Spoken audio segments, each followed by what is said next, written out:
মুক্তিযোদ্ধা পরিবারের লোক কেউ জামাত করতে পারে না। শহীদ মাননীয় সদস্যবৃন্দ ওনাকে বলতে দেন।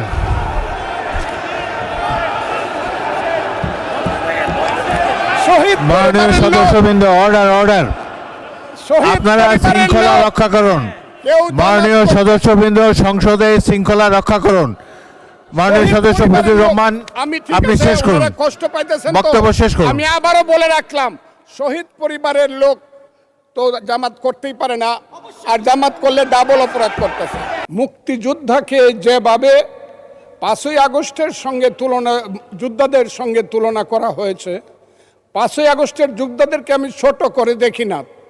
তাদের যারা শহীদ হয়েছে আমি তাদের প্রতি শ্রদ্ধা নিবেদন করি এবং তাদের আত্মার মাগফিরাত কামনা করি। শহীদ আমি ছিলাম 5ই আগস্টে, তার আগে 10 বছর যাবত, যেদিন থেকে আমি বলা শুরু করেছিলাম আওয়ামী লীগ একটি অভিশপ্ত রাজনৈতিক দল, সেই দিন থেকে 10টি বছর নিরন্তর আমি যুদ্ধ করেছি।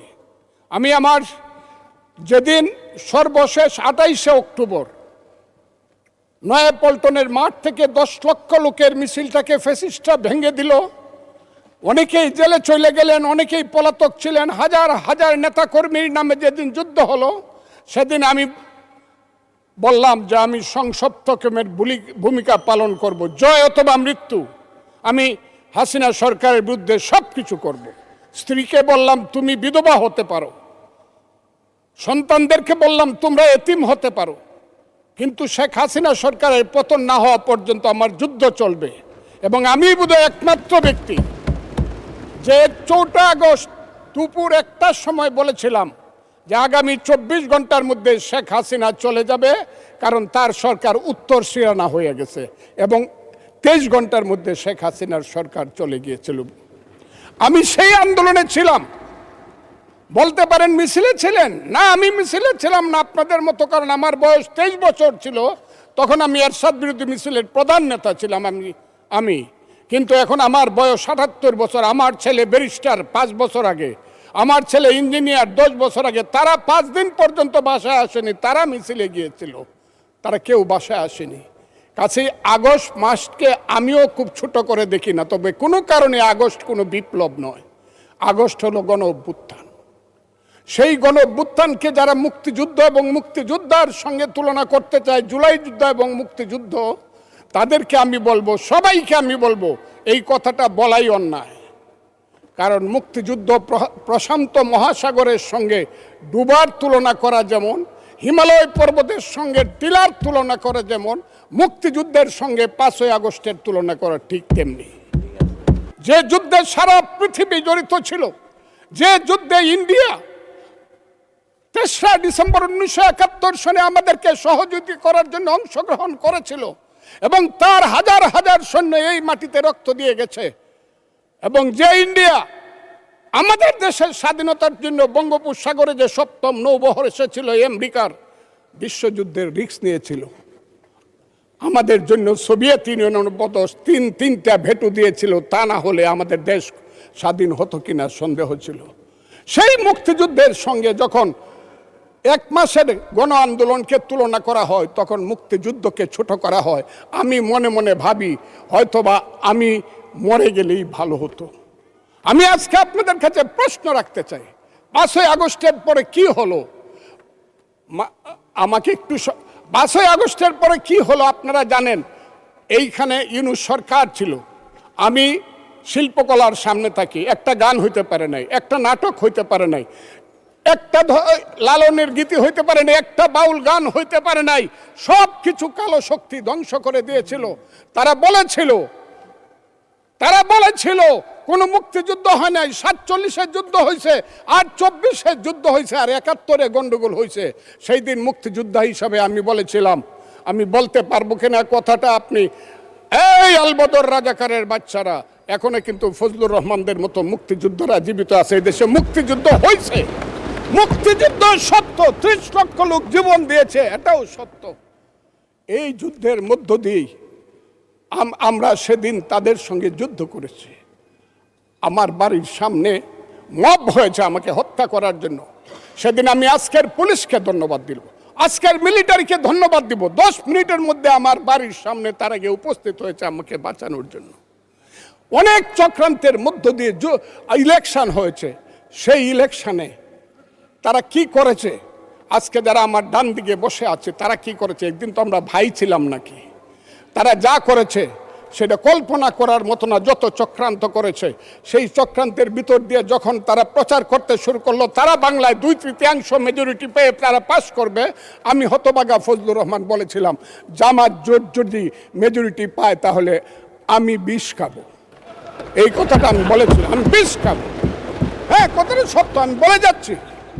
এবং তারা কোনোদিন যুদ্ধে জয়লাভ করতে পারে না, রাজনৈতিক যুদ্ধে, কারণ তাদের পূর্বপুরুষ বাংলাদেশ চায় নাই। বাংলাদেশ যদি থাকে, এই বাংলায় শুধু বেলিচা মিলিয়ার জুই ফুল ফুটে না, এদেশে রক্তগোলাপ রক্ত জবাও ফুটে, এদেশের জঙ্গলে শুধু কোকিল ডাকে না, এদেশের জঙ্গলে রয়্যাল বেঙ্গল টাইগারও থাকে। যতদিন রয়্যাল বেঙ্গল টাইগার থাকবে, মুক্তিযোদ্ধা জিতবে, রাজাকার কোনোদিন এদেশে জয়লাভ করতে পারবে না। আমি চ্যালেঞ্জ করে বলে গেলাম। আমি আজকে আপনাদের সামনে আরো কিছু বলতাম, কিন্তু আমি টাইমটা দেখতেছি, আরেকটা কথা বলতে চাই।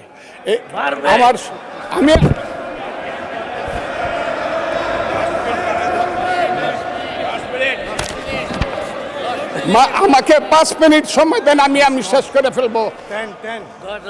আমি আজকে আপনার সামনে শুধু বলতে এসেছি। মাননীয় সদস্য, আরো 3 মিনিট দেওয়া হলো আপনাকে। আমি বলতে এসেছি, হ্যাঁ, আমার বক্তব্যের পরে বলবে আমরা কি মুক্তিযুদ্ধ করি নাই। যেমন বিরোধী দলের নেতা বলেন, ওনাকে আমি অসম্মান করি না, সব সময় মাননীয় বলে কথা বলি, কিন্তু ওনার দলের লোকজন এখানে বসে আছে, তারা আমাকে ফজা পাগলা বলে কথা বলে। উনি একদিন এটা বলেন তারা নাকি সভ্য, তারা নাকি ইসলাম। এবং উনি যে বলতেছে, ওই দিন বললো যে আমার দাড়ি পাকা, আমার চোখের সমস্ত পাকা, উনি আমার চেয়ে 10 বছরের ছোট। আমার বয়স 78 বছর, আমি 48 সনে জন্মগ্রহণ করেছি, উনি 58 সনে জন্মগ্রহণ করেছে। মাননীয় সদস্য, আমি ওনাকে, আপনাকে কেউ এই ধরনের উক্তি করেছে আপনার সম্বন্ধে? এরকম তো সংসদে কেউ বলে নাই তো। এরকম না, বলছি করেছে।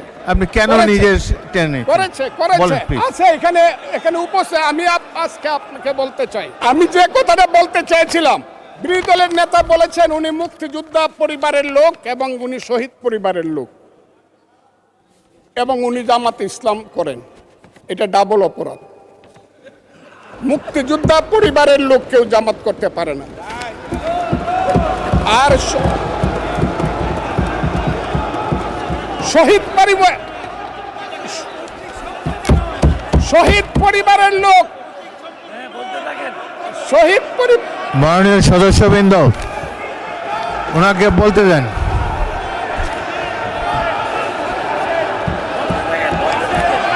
মাননীয় সদস্যবৃন্দ, অর্ডার। আপনারা শৃঙ্খলা রক্ষা করুন। মাননীয় সদস্যবৃন্দ, সংসদে শৃঙ্খলা রক্ষা করুন। মাননীয় সদস্য ফজলুর রহমান, আপনি শেষ করুন, কষ্ট পাইতেছেন, বক্তব্য শেষ করুন। আমি আবারও বলে রাখলাম, শহীদ পরিবারের লোক তো জামাত করতেই পারে না, আর জামাত করলে ডাবল অপরাধ করতেছে। 2, তাহলে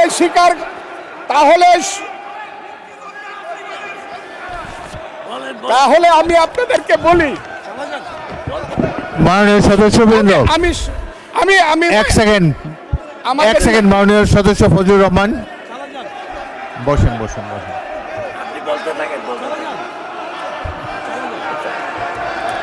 আমি আপনাদেরকে মাননীয় সদস্যবৃন্দ, প্রোডাকশন আশা করতেছি। মাননীয় সদস্যবৃন্দ, বসুন। কিন্তু আমার গলা, সংসদে শৃঙ্খলা রক্ষা করুন। ওনার গলা, আমি কিন্তু ওনাদেরকে খারাপ কিছু বলি নাই। বসেন।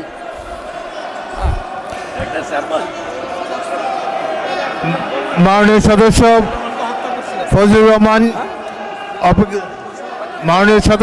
রহমান, আপনি একটু অপেক্ষা করুন। মাননীয় সদস্যবৃন্দ, আমি আমি বলছি, এই যে দেখেন তারা বসেন।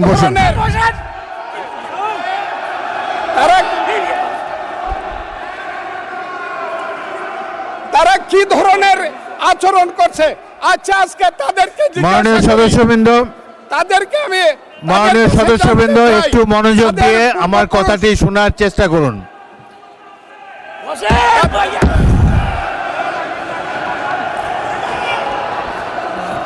মাননীয় সদস্যবৃন্দ গাজী নজরুল ইসলাম বসুন, আমি আজকে বসুন। এই স্পিকারের কথা শোনার চেষ্টা করুন। এই কথা মাননীয় সদস্যবৃন্দ, একটা কথা আপনারা মনোযোগ দিয়ে শুনেন।